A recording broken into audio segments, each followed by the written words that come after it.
그리고 학교 강공사 또 많이 하는 게 이제 창호공사, 유리공사인데, 요거는 그 표준품셈 중에 창호공사 있잖아요. 창호공사가 정말 그 좀 자주 바뀌고 좀 어렵고, 물가지에도 거의 대부분 보면은 자재 단가 좋은 거 찾았는데 그거 보면 또 다 시공비 포함이라고 또 다 돼 있고, 자재비만 이렇게 넣어야 되는데, 그래서 이게 자주 바뀌는 만큼 이게 지금 정립이 좀 많이 안 되는데, 그래서 지금 표준 품셈에 있는 수치하고 실내건축협회에서 나온 이 1위 대가하고 좀 많이 좀 괴리감이 있는데, 어쨌든 좀 헷갈릴 때는 표준 품셈이 많이 없기 때문에 실내건축협회에서 있는 걸 수치를 많이 씁니다. 이렇게. 그래서 그 학교 문으로 많이 쓰는 게 ABS 도어라고 있는데, ABS 도어는 목재문이 아니고 그 플라스틱 도어에 이제 뭐 무늬목 시트지를 뭐 보통 붙인 그런 ABS 도어를 말하고, 도어 록이라는 거는 이 보통 문 설치에 이제 하면 도어 설치는 이 문만 되는 거고요. 도어 핸들이라고 이제 이거 품을 넣어줘야 돼요. 도어 핸들은 이제 요런 게 있고, 원형, 이 뭐 레버형이 있죠. 보통 이제 요즘엔 레버형을 많이 쓰죠. 이거는 이제 원형이고요. 레버형은 이제 요 0.11만큼 이제 폼이 들어가는 거고요. 그 문틀이 만약에 문틀이 있으면 안 되는데 문틀이 없다. 그럼 문틀도 이제 요런 1위 대가가 있습니다. 그리고 창호가 헷갈리는 이제 약자로 보통 많이 쓰는데, 일단 도어는 이제 뒤에 D고요. 창문은 뒤에 윈도우니까 이제 아시면 되고, 앞에 거가 SD가 스틸 도어 철제문, AD가 이제 알루미늄, WD가 이제 우드 목재문이고요. 스테인리스 문이 이제 스테인리스 스틸 도어라고 SSD, 그리고 플라스틱 도어 PD, 그리고 도어가 방화문 철제문인데 그게 FSD라고 방화문입니다.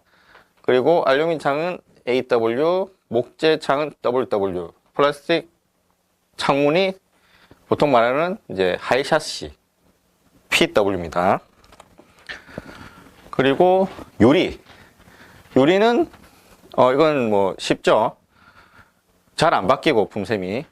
그러니까 유리 할증률 1% 넣고 자재단가에서 넣고, 이 품셈을 보시면 이제 판유리 OT라고 있는, 판유리 OT를 찾는 게, 판유리 친절하게 있고요. 판유리 OT 이하 요걸 해서 넣으면 되는데, 강화유리라고 있어요. 강화유리 자수인데, 강화유리는 복층유리는 또 아니니까, 강화유리 예를 들어 강화유리 8T다.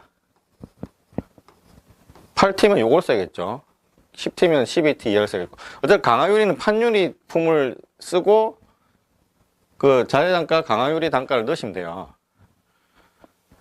복층유리는 그 단열 때문에 이제 이 유리와 유리 사이에 이제 뭐 공기인지 모르겠는데 기체를 넣는 거예요. 고체와 고체 사이에 기체가 있으면 그게 단열이 잘 된다는 거거든요.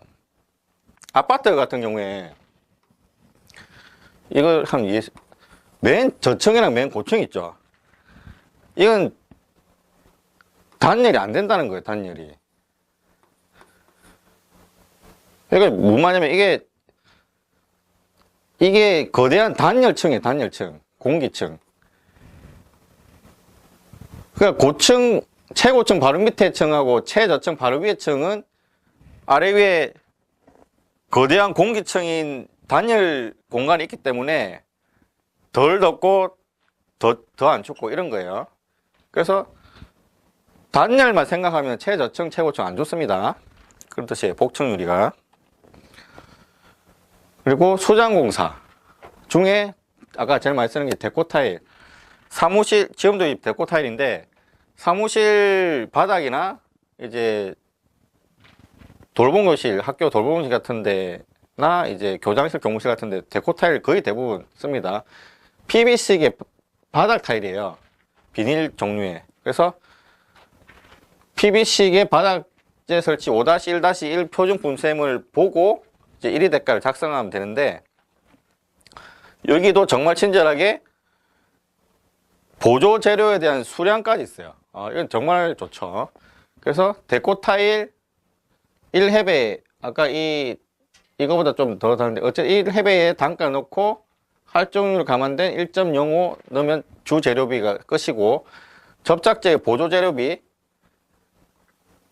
뭐 이렇게 범위가 있는데, 이런 경우에는 그냥 산술평균에서 2 나누시면 돼요. 더해서.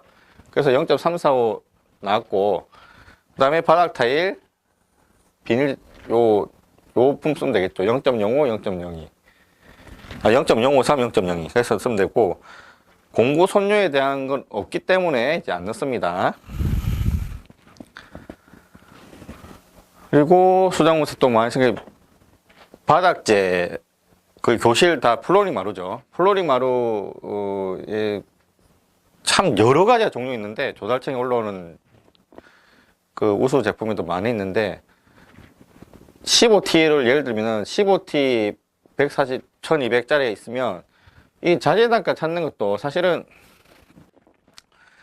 우리가 이제 어떤 원가 계산이든지 정확하게 하려면 이제 공사가 다 끝난 다음에 원가 계산하는 게 사실 정확하잖아요. 무슨 자재를 썼고 무슨 어떻게 지나간 과거를 미리 안 다음에 계산하기 때문에 그게 정산 원가라는데, 어쨌든 공사가 완공이 된 다음에 이제 계산을 하는 게 제일 정확한데, 그렇게 되는 경우가 없잖아요. 어쨌든 계약을 하려면 예전 가격을 먼저 계산을 해야 되고, 그러려면은 플로링 마루를 뭘 썼는지는 중요하잖아요.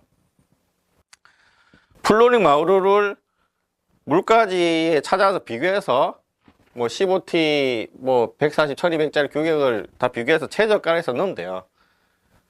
이거보다 더 싼 걸 실제 시공에 넣을 수도 있고, 더 비싼 걸 넣을 수 있는데, 어쨌든 원가 계산 예전 가격 작성은 뭐 그렇게 해서 찾아서 넣으시면 되고, 고민할 필요 없이.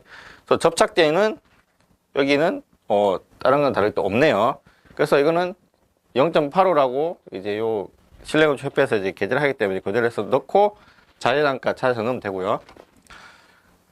농업비, 공무손료 고민 없이 그냥 해서 넣으시면 끝입니다. 그리고 이중바닥이라고 이제 흔히 말하는 액세스 플로어, 뭐 배전반, 분전반 이런 데나 학교 뭐 컴퓨터실 이런 데 보면 전기선 많이 쓰는 곳에 있으면 이런 식으로 이제 그걸 바닥으로 전기선이 다 가게끔 바닥을 좀 띄워서 설치하는 걸 이중바닥이라 하는데, 거기 이제 설치를 할 때 독립지지 방식이 있고 뭐 이제 장선 방식인데, 독립지지 방식은 이 판 하나하나를 판 하나에 한 지지대를 이제 넣는 독립지지 방식이고, 장선 방식은 이제 가로 세로 뼈대를 넣는 방식을 말하는데, 이거는 뭘 자주 쓰는지는 잘 모르겠어요. 근데 이제 독립지지 방식이면 요거로 해서 그대로 넣고 이제 인력품의 5%에 대한 공구손을 넣으면 되는데, 이게 지금 재료비가 없잖아요. 이중바닥이면 이 1햅에 대한 재료비가 있어야 되는데, 재료비를 제가 안 찾아 넣었는데, 뭐 이 실내건축협회에서 이제 이 칸을 아예 만들어서 제가 그냥 안 넣는데, 어쨌든 찾아서 넣고자 하면은 이제 할증률 10% 정도 해서 이중바닥 액세스 플로어 단가에서 넣으면 됩니다.